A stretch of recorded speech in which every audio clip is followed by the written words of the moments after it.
When I found out I was the villain in the story, I was eavesdropping on their conversation. The male lead was in the room, pouring his heart out to my fiancée. Wendy, you only got engaged to me in a rush because you wanted to get rid of me. Now that I'm of age, if you won't have me, I'll just marry someone else tomorrow. Next thing I know, my fiancée kissed him in a fit of anger. Shocked, I stumbled back and bumped into someone. She whispered in my ear, "She's tainted now. How about switching your marriage partner? Consider me?" I got a call from Wendy just as I was clocking out. After a grueling 5-hour meeting with suppliers, I was exhausted. I thought she was asking me to dinner, but all she said was, "Billy, today is Oliver's birthday. He wants to see you. Can you come over?" Oliver, the kid Wendy mentioned, wasn't just anyone. He was the boy adopted by the Whites. He was officially their nephew, Oliver. Despite being tired, I drove home to fetch a gift. I kinda had to, for appearance's sake. We're banking on the Whites' influence for our business transition. Honestly, Oliver's not my favorite. I remember 2 years ago, he deliberately disappeared the day before Wendy and I got engaged. If Susan hadn't calmed Wendy down, news of our canceled engagement would have spread like wildfire.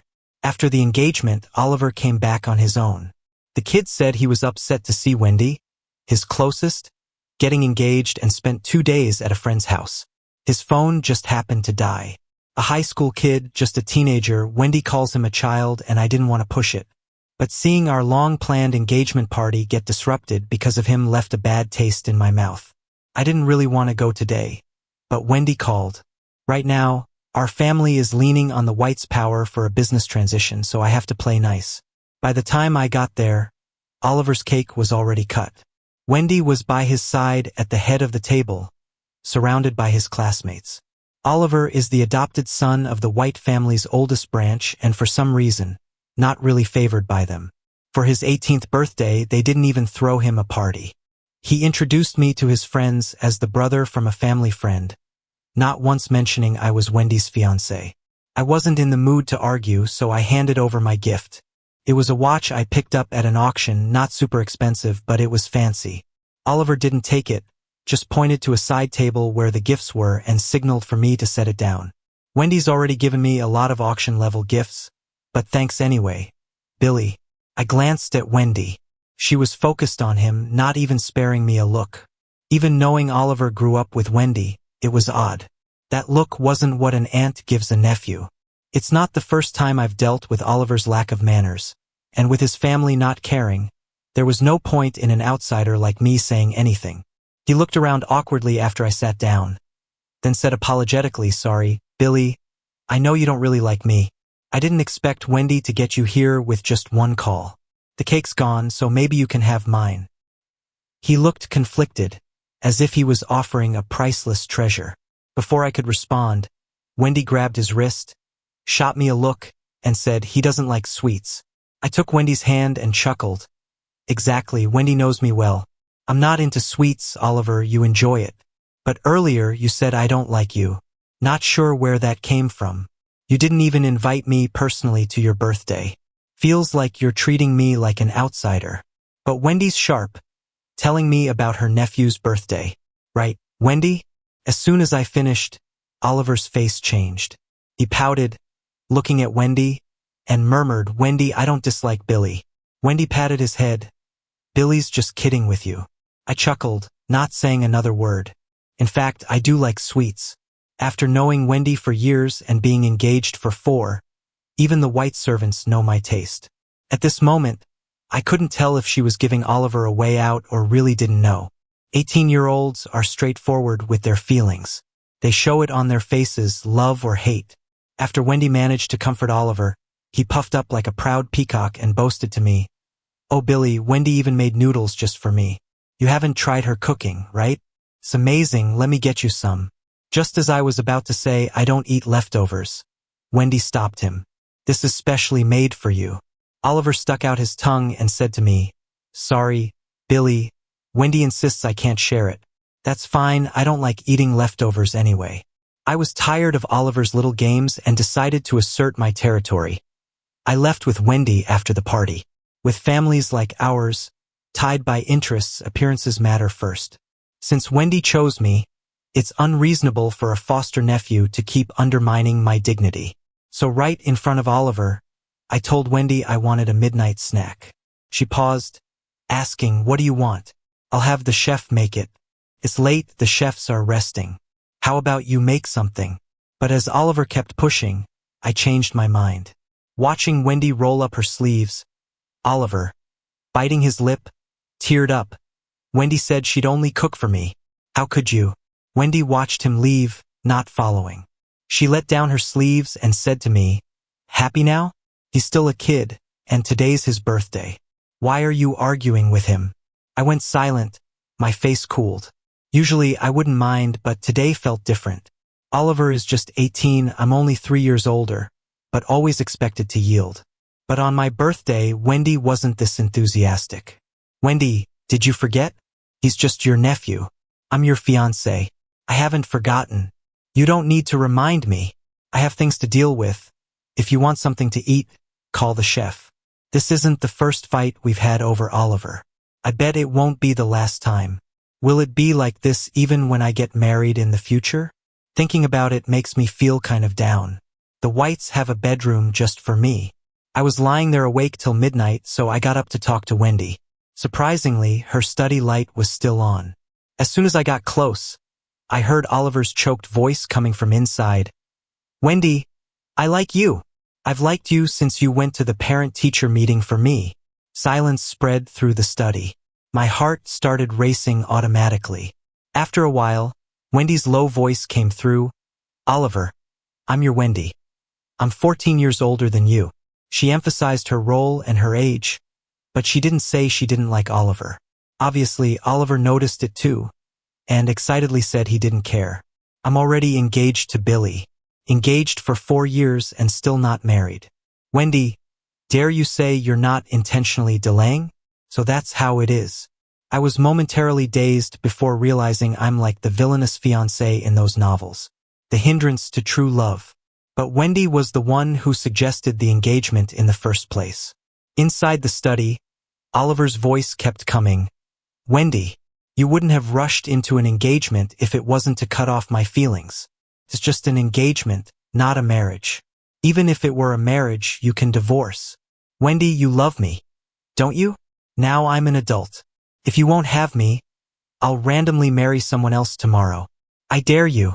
The next second, a smacking sound of lip locking suddenly arose.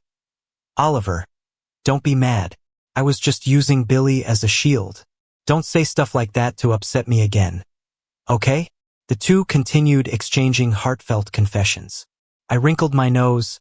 Feeling so grossed out, I took a step back. I wasn't expecting someone to be standing behind me. That step back felt like I landed straight into her arms.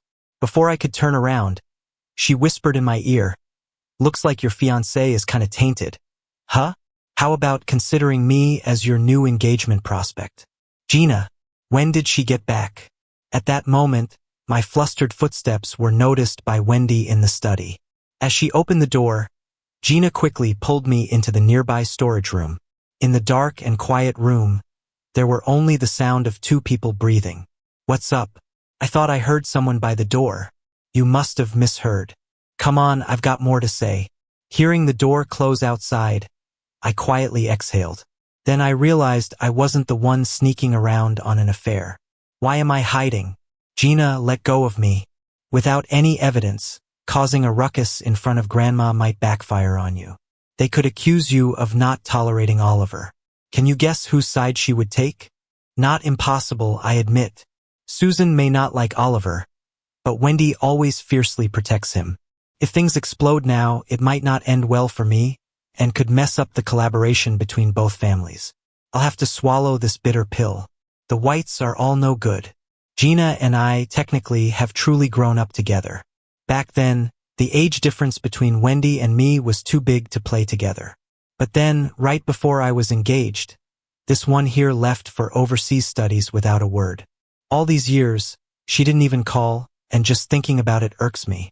So I pulled Gina's wrist, bit down hard on it. For years, and you finally found time to come back?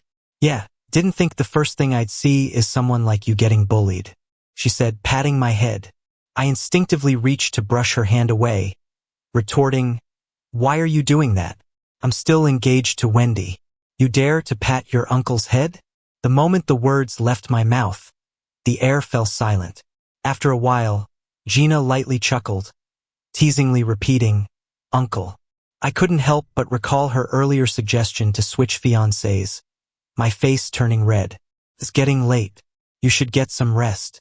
While having breakfast the next morning, I acted like nothing happened and told Susan that I stayed over because I was out late at an event with Wendy. Wendy glanced at me but didn't contradict me. Just then, Gina returned from outside in workout gear. "Up so early? Huh?" Oliver immediately perked up. "Gina, when did you get back? Did you rush back for my birthday yesterday? Too bad you missed it. Didn't get to hear you say happy birthday." But Oliver doesn't mind. "Come sit here next to me." Susan frowned at Oliver's behavior, irritated by his self-important mention of his birthday, and scolded him. No talking while eating or sleeping. So many years and still no manners. Oliver pouted, not daring to retort. Wendy, however, frowned and said, "Oliver's still young. It's just us family. Don't be so harsh." While they debated, Gina ignored Oliver's request and sat straight down in the chair next to me. Funny thing is, Wendy is my fiancée, but Oliver sat next to her. The two kept serving each other food, yet nobody found it odd. That's probably what they call being blind in one eye, where closeness under the filter of family seems justified. If I hadn't seen it with my own eyes, I might have thought it'd just be me overthinking it. "Uncle, have some vegetables." Gina's voice interrupted my train of thought. Her calling me uncle froze the atmosphere at the table. Oliver put down his chopsticks. Wendy promptly said, "Billy and I are just engaged. It's not appropriate to call him that." Gina replied with a sly grin, "Billy, try the steamed ribs. I remember you used to love these." I calmly ate the ribs and picked a shrimp dumpling for Gina. Looking at Oliver and Wendy's annoyed faces across from me, I thought, sometimes owning up to your actions feels fine, but it stings when others do it. Susan's sharp as a tack, and she picked up on the vibe. She tapped the table and said, "What does it look like first thing in the morning acting like that? Gina's gonna call your folks later. Have 'em come over for dinner tonight." When I left the White's place, Wendy didn't see me out. She claimed Oliver had indigestion and she needed to take him swimming. I just nodded, didn't say a word. "You're not mad?" Wendy gave me a puzzled look. Turns out she knew I'd be upset. Once I stopped seeing her as my future wife, I just didn't have any extra feelings for her. And the thought of her having inappropriate thoughts about a teenage boy made my skin crawl. "Billy, I know you dislike Oliver, but he's my nephew, part of the Whites. Don't always have it out for him." I looked at this 32-year-old woman standing before me. How did I ever think she was mature and stable, even giving up on someone my age like Gina for her? "Wendy, I always remember he's your nephew, but it seems like you don't. I used to think she'd make a great mom the way she doted on Oliver. Now, it's just sickening." Just as I stepped out of the gate, Gina's Bugatti was parked in front of me. I didn't stand on ceremony, just hopped into the passenger seat. "When are you gonna break off the engagement?" I glanced at Gina. Why break it off? The projects between the families aren't wrapped up, and I, being the only son, can't act on impulse right now. Okay, let me ask another way. How are you considering my last proposal? I was silent for a moment, watching Gina's hand on the wheel. Those hands, fair, slender, smooth like jade, seemed born to play the piano. It's hard to imagine someone as rebellious as her dreaming of being a pianist. "If I remember right, you went to study abroad in Vienna. Is that why you chose Wendy over me?" "Yeah." The Whites have 3 daughters. The eldest daughter and her husband died in a car accident shortly after adopting Oliver, leaving no kids. The second daughter is Gina's mom. Total artsy folk, clueless about the Whites' business. The youngest is Wendy, praised for her maturity and business talent, pegged as the Whites' next head.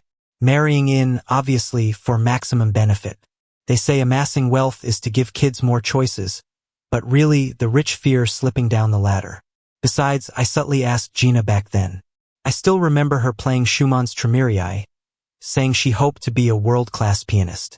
Her fingers danced on the keys as the sunset bathed her profile. It was beautiful beyond words. I avoided looking at her too long, quelling whatever budding emotions I had. She never told me she liked me, so what right did I have to ask her to give up her dream? I didn't go to Vienna. Gina suddenly interrupted my thoughts.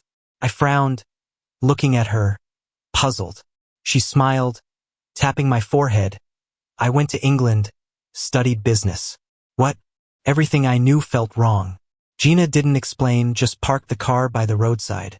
She turned, eyes dark as ink, focusing on me. So, Billy, can you choose me now? My heart skipped a beat. What did Gina mean by this? Did she study business for me? Scared of getting ahead of myself, I replied, Gina, you know feelings matter least in arranged marriages among the rich. So I can only choose the White's heir. Leaning forward casually against the steering wheel, Gina said, Billy, I know what you want. You didn't misunderstand. Wendy was never the only choice. Whatever she offers, I can do better. So pick me, would you? Wendy reached out again half a month later, as I was pondering how to change my fiancé discreetly. Gina's motives aside, I definitely couldn't be with a woman involved with her own nephew. Billy, Oliver's class is organizing a camping trip, and they need some parents to come along. I can't manage alone. Come with me. She hung up before I could refuse. I used to aim for cordiality, often yielding to Wendy. This had her treating me like a secretary, giving orders in her tone. But on the flip side, this gave me a chance to catch her red-handed. Last time in the study doorway, I wasn't prepared. This time, I don't believe she and Oliver can hold it together. When I reached the camp spot, Wendy and the group were already there.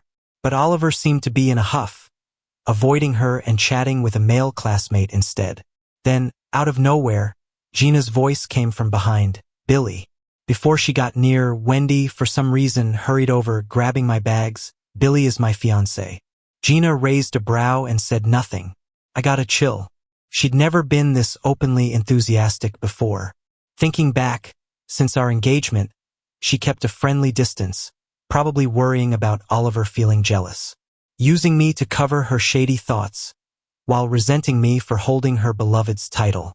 Now they're in a spat, deliberately using me as leverage. They're sure good at playing both sides. The awkward atmosphere hit a peak during the evening barbecue. Oliver was being coddled by his female classmates, stirring Wendy's ire, turning her face ashen. She turned and shoved a kebab in my face. I instinctively leaned back, and Gina smoothly took the skewer. Wendy doesn't know Billy despises lamb? Gina's words hit a nerve for Wendy. Gina, have some respect for your betters. Billy's my fiancé, and you calling him Billy all willy-nilly. Do you even see me as Wendy? Anyone who doesn't know might think you've got feelings you shouldn't have. Gina nodded calmly. Wendy's right. Wendy knows all about respecting elders and loves her nephew. We all know that. Just as Wendy was about to lose it, I chimed in, hey, didn't Oliver just run off? Wendy spun around and dashed off after him. Even Oliver's classmates started to sense something was off. So I took the chance. It's getting late, guys.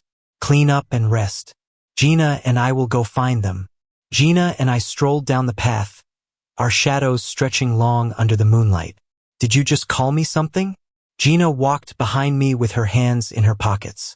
She's taller than me and always liked to teasingly cover me with her shadow. I just huffed without saying anything.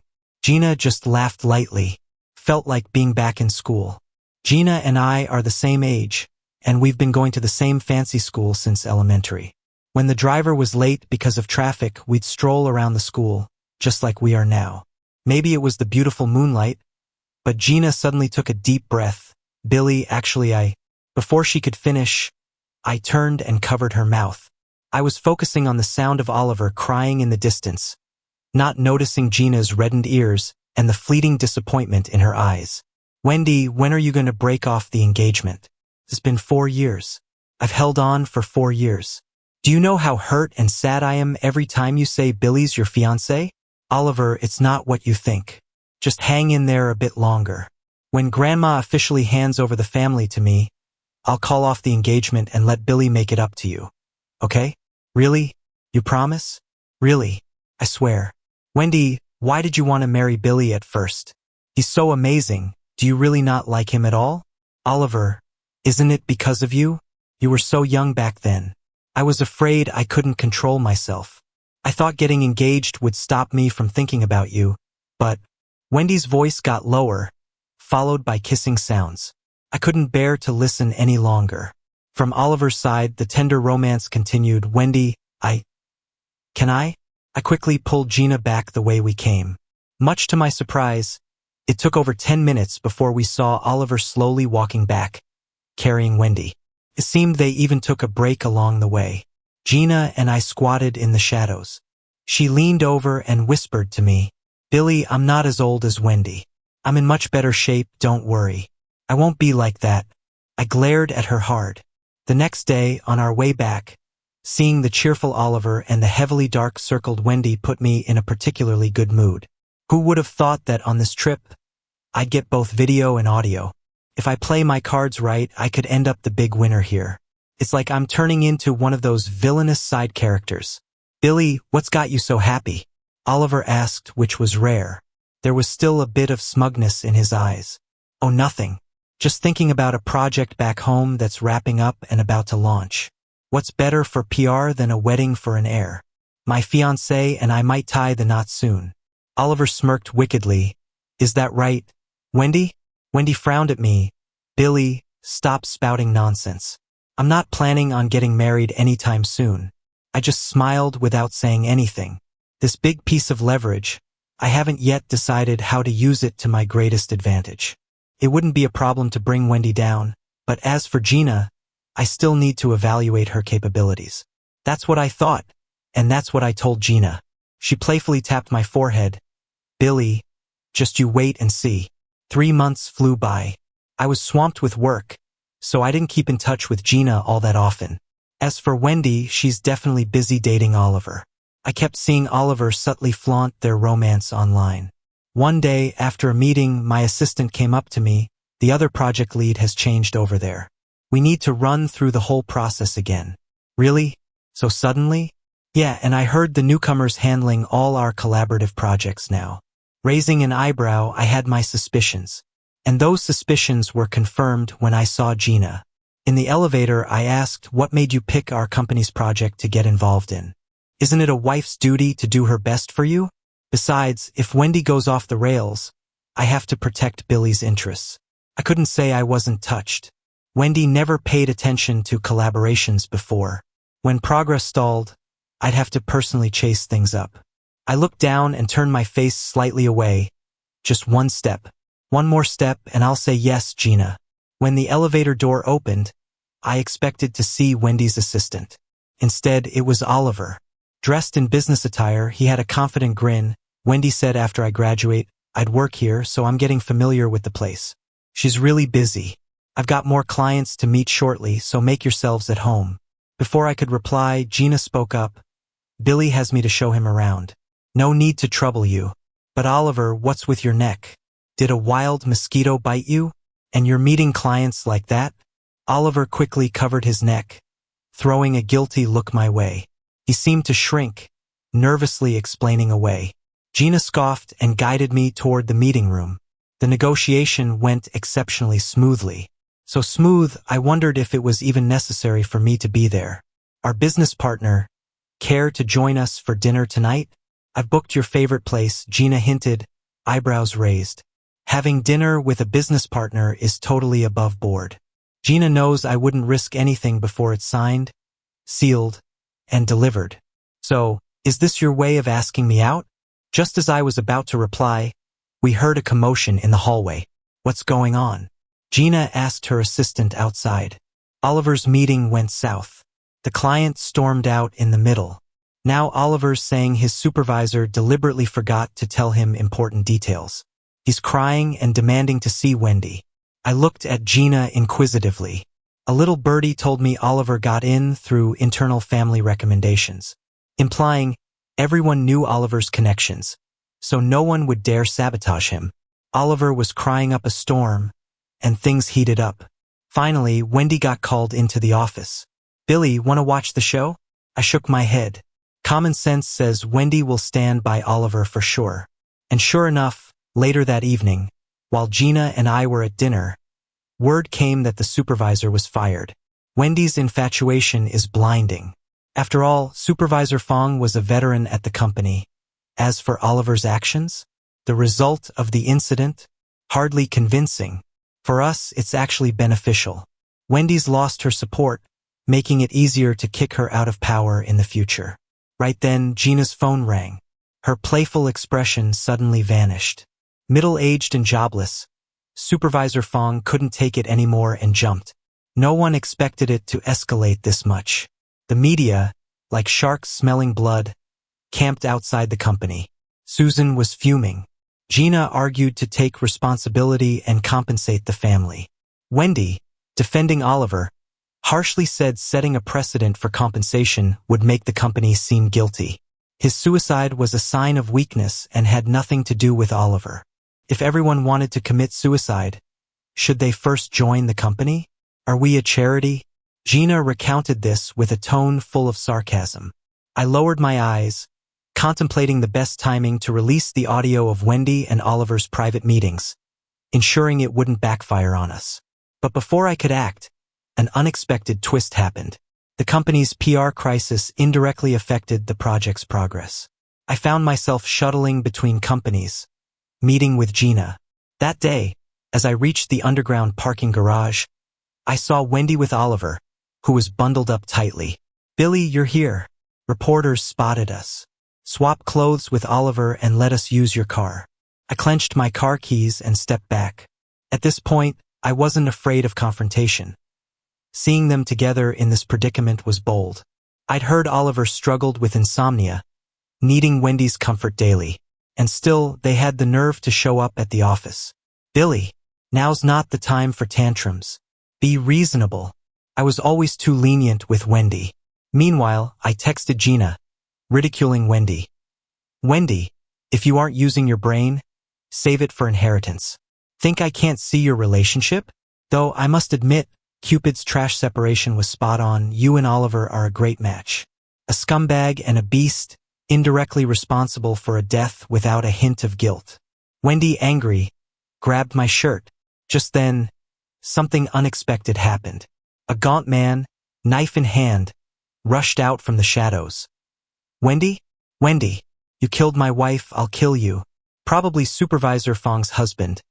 Wendy's dodge was too late, and her arm got slashed. Oliver's scream further provoked the man. Wendy shielded Oliver, trying to disarm him. Fearing injury, I dashed towards my car. Halfway, I was shoved from behind. "Billy, run. You're my fiancé. As long as you escape, I'm relieved." "Wendy, that beast." As the man aimed the knife at me, I rolled aside. Before I could argue, he prepared for a second strike. Instinctively, I raised my arm and shut my eyes. The expected blow didn't land. Instead, warm liquid splattered on my face. I opened my eyes. Gina, her hands, having played piano for years, were gripping the knife's blade tightly. Blood dripped down, searing my heart. In the man's moment of hesitation, the late security team finally restrained him. Gina, we're going to the hospital." Her head was drenched in sweat from the pain. I couldn't bear to look at her wound. Yet, she smiled slightly. "Billy, don't cry. It's okay." As Gina was wheeled into surgery, I stared at the blood on my light-colored dress. Growing up together, I knew better than anyone how much Gina valued her hands. She never lifted heavy objects or did anything that might injure them. But just now, to save me, she grabbed the blade. Had the man's strength not faded, her hand might have been severed. "Billy, it was an emergency." "I didn't mean it," Wendy said, apologizing with a frown. She showed no concern for Gina and even joined us in the ambulance to dodge reporters. I stood and slapped her hard. "Billy, you." Wendy's cheeks swelled. "This makes us even." I chuckled coldly, answering my vibrating phone. Third floor. Wendy grabbed my phone. "You called the reporters?" I stared silently. Footsteps echoed in the hall. Security guards approached me. "Billy." I nodded and pointed at Wendy. "Teach her a lesson." Gina called me Billy, knowing I used to be fierce. If anyone wronged me, I retaliated doubly. Over the years, I've mellowed to shoulder my family's responsibilities. But I've realized, some people never appreciate your softened edges. They see it as weakness. Billy, you dare. Remember, I'm the future power of this company, your fiancé. Aren't you afraid of the whites? Gag her and take her outside. Don't disturb others. I'll explain to Susan. Wendy's muffled cries echoed as guards took her away. Coincidentally, Oliver arrived with snacks. He blocked the guards, yelling, "What are you doing?" I yanked his hair and punched him twice. I forgot. You too. When Susan reached the hospital, her grandson was getting stitches. As for Wendy, I handed Susan her pregnancy test. She was expecting Oliver's child. I'd preemptively obtained the parking garage surveillance footage showing Wendy pushing me clearly. If released, I could annul the engagement and even sue Wendy. Susan aged 10 years suddenly, sighing, "What do you want?" By the time Gina's surgery ended, everything was sorted out. No miracle, Gina's right hand was permanently damaged. 6 doctors said if I take good care, I might be able to move like a normal person. But playing piano? That's just a dream. She looked at her hand, then at me. To win your heart, I'd gladly give up both my hands. Gina, how can you joke at a time like this? I lowered my eyes, avoiding her gaze. I didn't cry when Wendy almost got me killed. I didn't shed a tear on the way to the hospital with Gina. Not even during negotiations with Susan. But somehow, Gina's words broke my control. I'm sorry, I really am. Gina stroked my head. Billy, listen. This whole thing isn't your fault.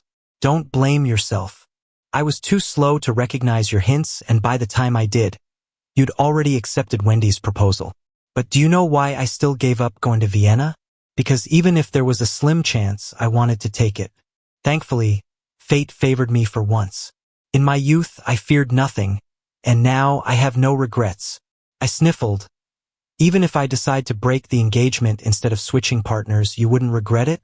No, I won't regret it. When I brought the documents to the Whites, Wendy was kneeling at the villa door. When I was about to go in, she suddenly asked, Billy, I practically watched you grow up.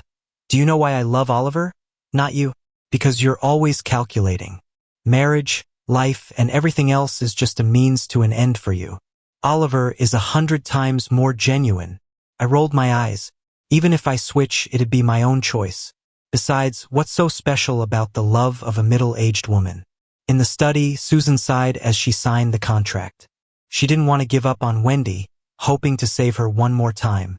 I proposed to break the engagement, securing maximum benefits for the family business, changing the project split from the original 60-40 to 80-20. I told Wendy that if she gives up Oliver, she'd still have a place with the Whites. Obviously, Wendy refused, even when she learned the truth about her brother's death. Actually, Oliver is the son of Wendy's brother's first love. He deceived his wife and adopted Oliver. On Oliver's birthday, Wendy's sister-in-law discovered the truth. They argued in the car, leading to the accident.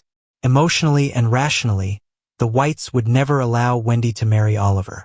If her family found out the truth behind their daughter's death, they'd never let it rest. So, no matter how long Wendy knelt outside, Susan wouldn't relent. Her fate was to leave the Whites. Later, I heard Wendy took her years of networking and resources and started anew. She was confident, unaware that the economy now wasn't fit for startups. And she had Oliver with her. While she was hard to approach, Oliver was too simple. A shell company easily tricked him into signing a contract. I heard Wendy cursed him for being a fool, but she had to accept the loss.